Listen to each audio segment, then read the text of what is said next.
God, who at various times and in different ways spoke to the fathers by the prophets, has in these last days spoken to us by his Son.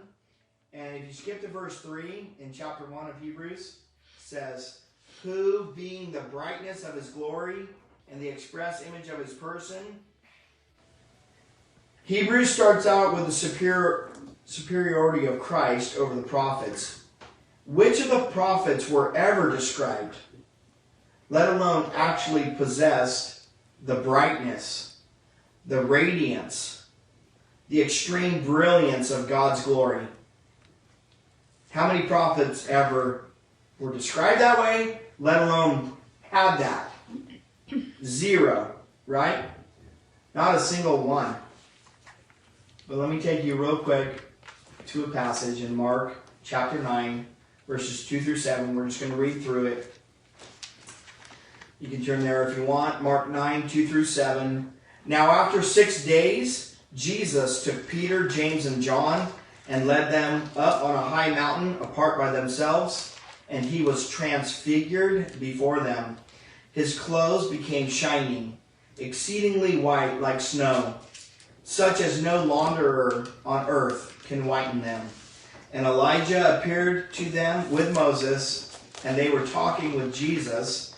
Then Peter answered and said to Jesus, Rabbi, it's good for us to be here, and let us make 3 tabernacles, one for you, one for Moses, one for Elijah, because he didn't know what to say, for they were greatly afraid.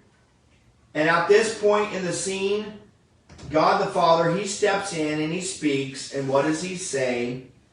And a cloud came and overshadowed them, and a voice came out of the cloud saying, this is my beloved Son. Hear him.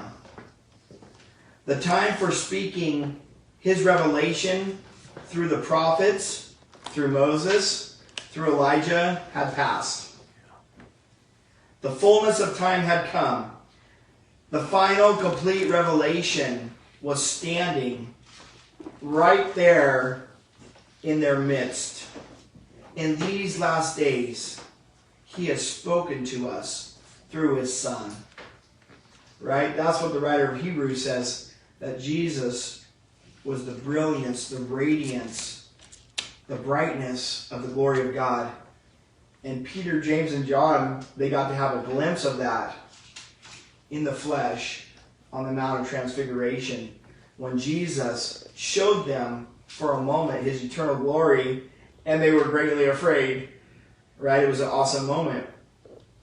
As Jesus told Philip, if you've seen me, you've seen the Father. Of John the Baptist, this is what Jesus testified.